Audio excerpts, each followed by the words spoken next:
அப்படி ஒரு செய்வாங்க.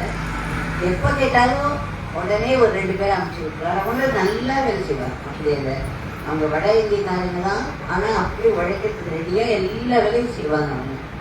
அதனால் எந்த ஒரு இதுனாலும் வந்து சாயந்தரம் ஆச்சுன்னா அங்கேருந்து வந்து அங்கே இதில் ஆரத்தியில் கலந்து நான் போயிட்டு வரேன்னு சொல்லிட்டு தான் போவார். அவ்வளோ ஒரு அன்பும் ஒரு மதிப்பும் வச்சிருந்தார் அவர். அதே அளவுக்கு எனக்கு அவரை பார்த்தாலே என்னமோ உள்ளுக்குள்ள ஒன்று நெகிழும். அவ்வளவு அடக்கமும் இந்த ஒரு பணிவு பிஹேவியர்ல, அதே சமயத்தில் ஒரு அன்பு, இந்த சமயத்தில் சேவை, ஆசிரமத்தில் என்னென்ன சேவை பண்ண முடியுமோ இதனுடைய ஒரு மொத்த வடிவமாக இருந்த அவருக்கு நடந்த அந்த ஒரு துக்கமான அந்த நிகழ்ச்சி வந்து நடக்கும். அந்த மாதிரி ஏதோ சிக்னஸ் அவருக்கு இருக்கு. அவர்கிட்ட கேட்டால் அவர் சொல்ல மாட்டார், நல்ல மாதிரிலாம் இருக்கணும் அப்படிங்கிறார். ஆனால் நம்ம பார்க்கறது வேற விதமா இருக்கு. அவர் அப்படி இருந்தாரு. அப்புறம் கடைசியிலாம் கொஞ்சம் எனக்கே ஒரு பயம் தான்.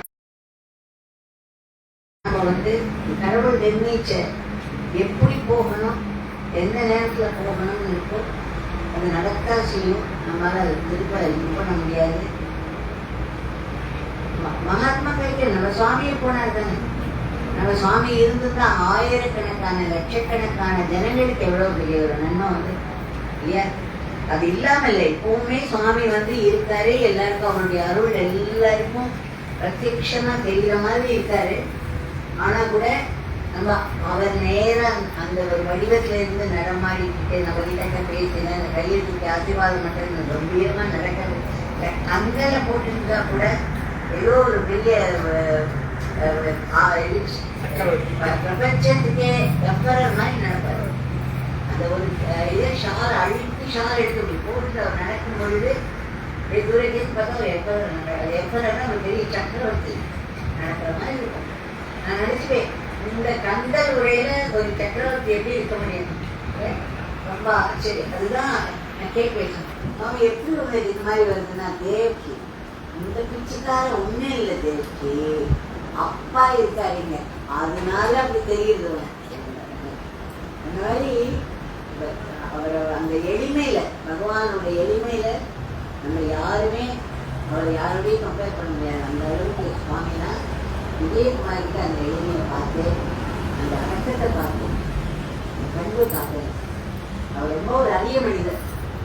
எல்லாரையும் விட எனக்கு ஒரு பெரிய துக்கம், ஒரு பெரிய இழப்பு. நான் ரொம்ப அவர்கிட்ட உட்கார்ந்து ஒரு பெரிய இடம் வரப்படுது, நம்ம எல்லாம் பண்ணுவோம். அவர்கிட்ட சேர்ந்து அந்த வழிபடம் ஒன்று காமித்தான் எதுவுமே எதிர்பாராம ஒரு விதி அந்த மாதிரி போனாங்க. இந்த இடம் வந்து ஒரு நாளைக்கு ஒரு பெரிய கோவில், இந்த இடத்துல பெரிய எழுதி வச்சுக்கோங்க, நயம் போட்டு கூட எழுதி வச்சுக்கோங்க. அம்மா சொன்னாங்க கண்டிப்பா அது விஜயகுமாருடைய அந்த இன்னும் அவர் வந்து அந்த பிரார்த்தனை அவர்கிட்ட இருந்துட்டே இருக்கு. இப்போ கூட நான் அவர் பார்த்து பேசினேன். அவருக்கு அவ்வளோ சந்தோஷம், விஜயகுமாருக்கு அவ்வளோ சந்தோஷம். கண்ணில் அந்த இது மனதில் ஒரு இருக்கு, அம்மா வந்தீங்களா அப்படின்னு சொன்னார். அந்த மாதிரி வந்து ஒரு அபூர்வ மனிதர். என்ன சொல்லுவேன், டக்குனு எதுனாலும் முடிவு அடிக்கடி விடுவார். எவ்வளோ அடிக்கடி வரமுடியும். நம்ம சென்னை தான் இந்த மாதிரி வந்ததுக்காக இந்த மாதிரியான ஒரு இது. ஆனால் அதுலேயும் ஏதோ ஒரு பெரிய ஆசீர்வாதம். அவருக்கு வந்து இப்போ அடுத்த ஜென்மம் வந்து அவ்வளோ ஒரு உயர்வான ஜென்மமாகவும், அவருடைய உடம்பு வந்து உடம்பு ஒரு விதமான ஆடை தான், ஒரு உடை தான். அந்த உடையை நமக்கு பிரிக்கிறதுனா அதை போட்டுக்க முடியாது, நம்ம இல்லையா, போட்டு நடமாட முடியாது. ஒரு பிரயோஜனம். அந்த மாதிரி உடலும் ஒரு ஆடை தான், நம்மளோட ஆத்மாவுக்கு ஒரு ஆடை. இந்த உடல் பிரிஞ்சு போய் இனிமேல் உபயோகம் இல்லாத போற நிலையில தான் இந்த உடம்பு டைம்ல விழும். அவருக்கு வந்து அதனால இருந்துக்க ரொம்ப வெளியில சொல்லாமே இருக்கிறாரு. ஆனாலும் இந்த மாதிரி ஆனது அதுக்கு பதிலாக சாமி வந்து இந்த இடத்துல விஜயகுமாரே பிரமிக்கிற மாதிரி ஒரு கம்பீரமா ஒரு கோவிலும் இந்த இடத்துல வந்து நிறைய ஜனங்கள் வருவாரு. அவர் விஜயகுமாருடைய கனவு வீணவே ஆகாது. அவர் ஆசிரமத்தில் அவருக்கு வழக்கம் வீணாகாது. அவருடைய சங்கல்பம், அவருடைய ஆசை, பேராசை அவருக்கு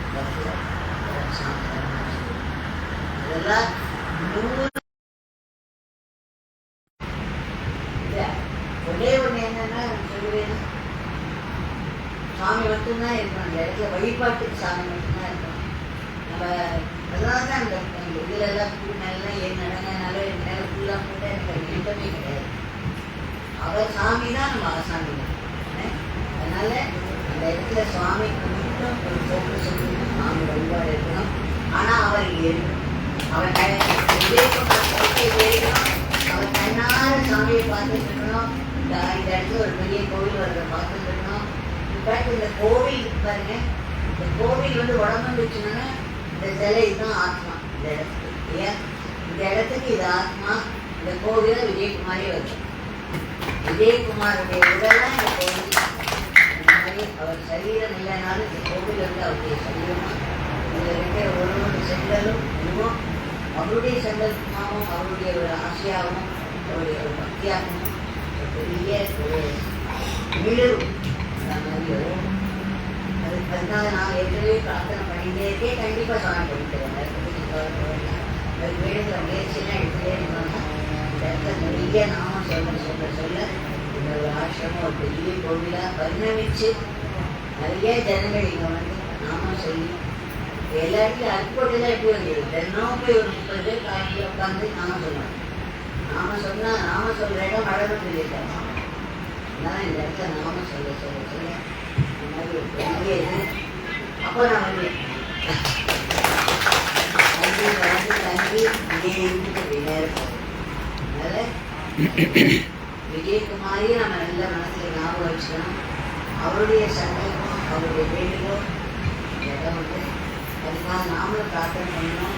அதுக்காக நம்ம இந்த இடத்துல கூடி நாம சொல்லணும். இங்கே மட்டும் பக்கத்தில் இருக்கிறவங்களே ஏதாவது மாதத்துக்கு ஒரு நாள் ஃபிக்ஸ் பண்ணிவிட்டு அந்த நேரத்தில் இந்த ஒரு பிரார்த்தனை மட்டும் விஜயகுமாரிக்கு எப்படி தோணிக்கோ அந்த மாதிரியான ஒரு கோவில் இந்த இடத்துல சாமிக்கு அந்த இடம் இங்கே பிரார்த்தனை அதுக்காக நான் அப்படின்னு கேட்கிறவங்க தான்.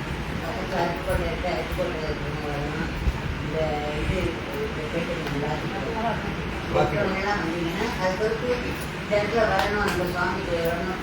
அவருடைய எல்லாருமா மாசத்தில் ஒரு நாள் கூடி முடிஞ்சாது. பௌர்ணமியாக இருந்தால் இன்னும் பெட்டர்னா பௌர்ணமி நாட்களில் ஒரு நாமத்துக்கு 1000 நாமத்தை சொல்லி. அதனால அந்த மாதிரி நாட்களாக கூடி இந்த இடத்துல ஒரு பெரிய இது அவருடைய ஆவல், அவருடைய ஆசையை நிறைவேறணும். கம்பீரமாக ஒரு கோவில் வரணும் அப்படிங்கிற பிரார்த்தனை வச்சு செய்யணும்னு எல்லாரும் வேண்டிக்கிறேன். நான் வேண்டிக்கிட்டா முடியும்.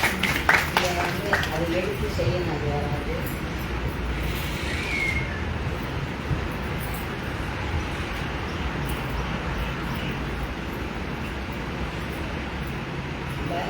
ஒரு இப்படி போயிட்டாரு அப்படின்னு நினைக்கும் போது எனக்கு அப்புறம் என்ன ஆச்சு, இந்த சுவாமியை போயிட்டாரு. சாமியை நம்மளால தேக்கி வச்சுக்க முடியல.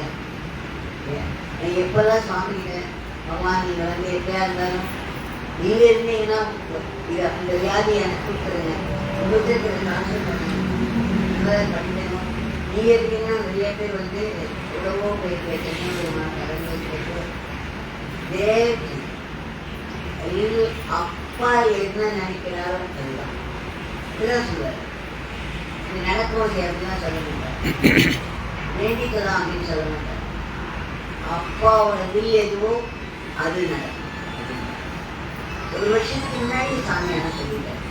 இந்த டைமில் தரிசனம் இருக்கும்பொழுது பிச்சைக்காரன் ஒரு வருஷம் தான் அந்த சரீரத்தில் இருக்குன்னு சொன்னார். படுத்து இருக்கும்போது சாமி சொன்னார், இந்த பிச்சைக்காரன் போகலை, இவனோட உடம்பு தான் போகும். ஆனால் இந்த பிச்சைக்காரன் இந்த உடம்பு இல்லாமல் இன்னும் நிறைய ஒர்க்கு வேலை பண்ணுவேன், இன்னும் நிறைய ஜாஸ்தி ஒர்க் பண்ண முடியும். இந்த உடம்பு தான் தொந்தரவுன்னு சொன்னாங்க. அதனால உடம்பு விட்டதுனால ஒரு இல்லைன்னு சொல்ல முடியாது. அவங்க தொடர்ந்து அவங்களுடைய ஒரு நல்ல நல்ல ஆன்மீகமான ஒரு நியாயமான ஆசைகள்லாம் நிறைவேறியே இருக்கும். அவங்க உடம்பு போன பிறகு கூட அவங்க சூக்ஷ்ம விழுந்து பிச்சை அதெல்லாம் நிறைவேறும். அதனால சாமியே நம்மளை விட்டு போகலை, விஜயகுமார் நம்மளை விட்டு போகலை. அவங்க 2 பேரும் அவ்வளவு சூக்ஷ்ம சரீரத்தில் இருந்து இந்த ஒரு பெரிய ஒரு இடத்துல ஒரு பெரிய கோபுரம் வைத்துட்டு ஒரு வழிபாடு நடக்கிறதுக்கெல்லாம் கண்டிப்பாக அருள் செஞ்சுட்டே இருப்பாங்க. நாமளும் சாமிகிட்டே வேண்டிக்கலாம், விஜயகுமார்கிட்ட வேண்டினாலும் காட்டிக்கலாம்.